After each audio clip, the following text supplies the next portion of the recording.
Kalau semua nilai kereta berada pada harga ratusan, for sure kita akan beli setiap kereta yang kita nak. Tukar kereta tiap-tiap bulan pun tak apa. Namun, kereta adalah item yang agak mahal untuk kita miliki, and kita even buat loan untuk dia. Kecuali saya lah. Bukan sebab saya beli kereta cash, tapi sebab saya tak ada kereta. Terdapat 14 major car brand yang kontrol lebih daripada 60 jenama otomotif di dunia, and hari ni saya nak tunjuk 3 sahaja car brand yang korang kena beli untuk kebaikan korang pada masa hadapan.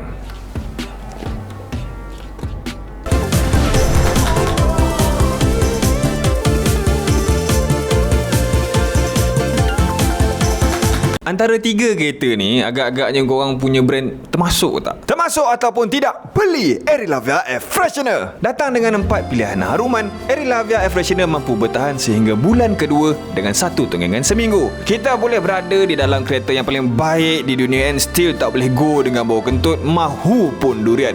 Dengan Aerilavia Air Freshener, kita akan berada dekat dalam keadaan yang paling baik kerana haruman yang wangi memberi kita emosi yang hebat. Dapatkan sekarang, sementara voucher masih ada. Mazda. Banyak car maker hari ni yang bermula dengan bisnes yang totally different dengan brand yang kita kenal, and termasuklah juga dengan Mazda. Mazda, dia start niaga dengan jual penutup botol gabus tu. Yang arak tu, gabus tu. Tapi tu kan buat satu-satu lah kan. Mass produce juga gabus tu. Itu tahun 1920. Tak lama lepas tu, Mazda decide untuk masuk pasaran automotif. Mazda dia tak terus jual kereta. Dia orang start dengan produce 3-wheel motorcycle dengan nama Mazda Go. Start daripada situ, nama Mazda pun melekat dekat model dia orang. Tapi walaupun dia guna nama Mazda tu daripada start tahun 1984, 8 tahun sebelum Aida jebal air, barulah company Jepun ni dia officially on paper address brand dia orang dengan nama Mazda. Pada saya lah kan, apa yang truly special dekat Mazda tu, dia sebenarnya dia orang well known sebagai car maker yang berani sangat untuk produce engine yang car maker lain takut nak follow.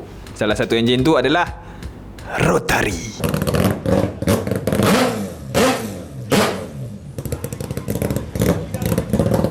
Kepada yang tak tahu, rotary engine terlalu powerful. Mazda 787B enter Le Mans 1991, menang, and engine yang baru lepas race 24 jam tu masih lagi reliable untuk another 24 hour punya Le Mans. Untuk compare, even sampai hari ni pun tak ada satu pun engine yang menang race tu and tak perlu untuk rebuild untuk next race, kecuali 787B.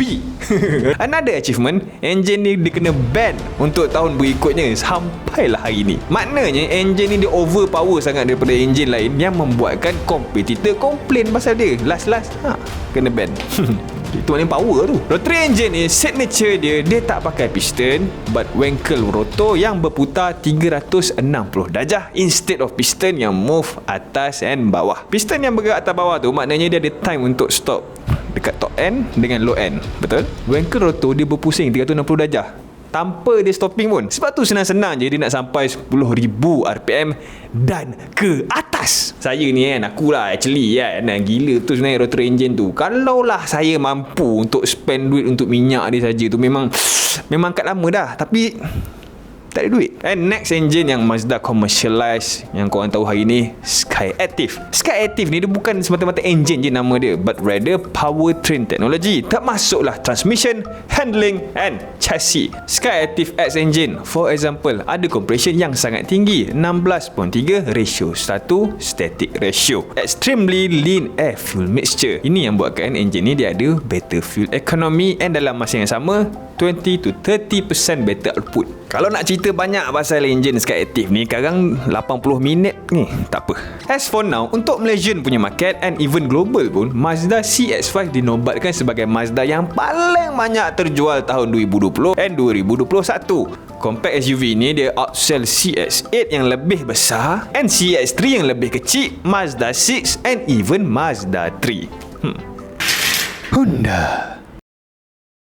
Honda ni dia ada sejarah kereta yang berjaya dekat dalam line up korang. Tapi macam cerita ombak rindu, setiap cerita cinta ada halangan dia yang tersendiri. Tapi Honda belajar daripada kesilapan dia orang and achievement dia orang, kita nampak hari ni. Apa yang buat Honda stand out daripada car maker lain selain daripada senang untuk tarik cinggik? For starters, Honda ada reputasi untuk keluarkan enjin yang sangat hebat untuk performance division. Antara enjin Honda yang famous would be B Series, K20, K24 and K20 CE1 yang ada dekat dalam Civic Type R. Yang bezanya enjin Honda ni, this item is produced at higher quality and some part is actually forged instead of cast. Maknanya dia forge benda tu, bukannya dia cast isi tu, tak.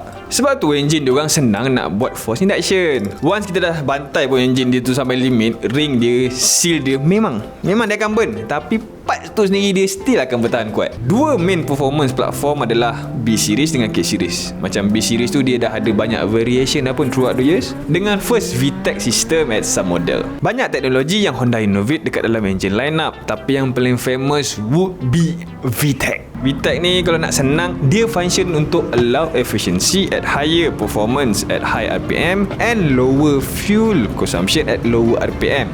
And ini antara engineering yang paling hebat datang daripada Honda. Macam kita tahu, VTEC kita boleh jumpa dekat dalam Civic, Integra, Alza and of course Myvi. And yang paling best, dekat dalam F1 history, Mercedes ada winning streak yang sangat lama, sejak daripada 2014 lagi. Dia asyik nak menang je. Red Bull pula yang nekat nak kalahkan Mercedes tu, salah satu strategi Christian Horner, di replace Renault engine kepada Honda punya powertrain unit. 2021, Red Bull pecahkan Mercedes punya streak dengan menggunakan Honda engine. Bukan nak kata engine Civic tu masuk F1 pun, tak. Tapi orang dalam Honda tu sendiri, dia memang dipercayai untuk deliver performance engine even to the world class racing event. Toyota. And brand ni is to be expected lah from my perspective to make up to this list. Even my family pun dia several Toyota and Produa, and you should too. Here's why. Kita sedia maklum yang setiap car brand akan cuba untuk innovate features-features baru secepat yang mungkin. Understandable. Dia keluar features baru, orang beli kereta dia. Toyota berbeza. Toyota decide untuk invest pada masa untuk develop features and refine features dia supaya benda alah ni actually working untuk kereta. Memang jarang lah untuk Toyota nak jadi the first one to do this, do that. Toyota dia lagi tekankan quality and precision engineering. Maknanya Toyota tak perlu rushing pun untuk jadi the first in everything. After sufficient research and development selesai, barulah diintroduce to public. Result dia, statistik show 85% Toyota yang dijual sejak daripada tahun 2005 sampai ke hari ni pun masih ada lagi di atas jalan raya. Nak tengok pula statistik BMW. And kedua would be the word Jidoka. Kita tahulah Jidoka tu perkataan negara mana?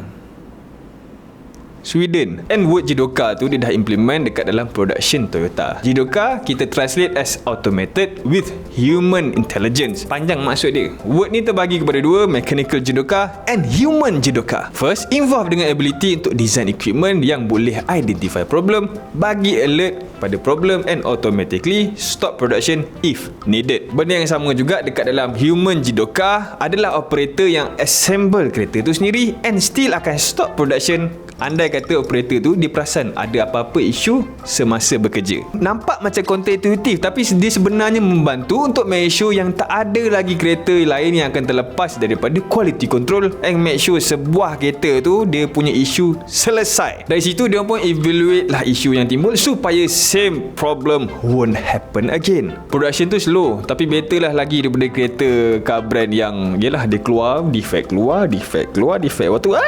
And lastly would be the term just in time. Ok lah, nak jujur lah, Toyota ni dia sebenarnya ada 12 pillar of production, tapi kita habiskan 3 je lah Kan nampak macam puji sangat Toyota. Tak dapat duit pun. Just in time dalam production would be untuk make sure yang cost dekat dalam situasi yang paling efisien. Benda ni akan make sure untuk menjaga warehouse punya space and unnecessary cost untuk transport komponen and part apabila diperlukan sahaja. And there is some of the reason to buy these 3 luxury car brand. Honestly banyak point yang saya tak masuk pun dekat dalam ni sebenarnya. Dan saya tahu korang mesti nak tambah point korang untuk kuatkan discussion kita hari ni. Komen kat bawah apa yang korang rasa. And ingat, KFC kena makan dengan sos Thai, bukan sos tomato. Terima kasih kerana menonton Terima kasih kerana menonton video ini. Sila subscribe to this channel sekarang. Sebab kalau sudah habis.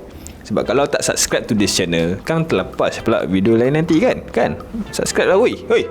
Beli Relive Air Freshener untuk dapatkan pengalaman memandu yang lebih baik. Kita jumpa lagi lepas ni. Bye.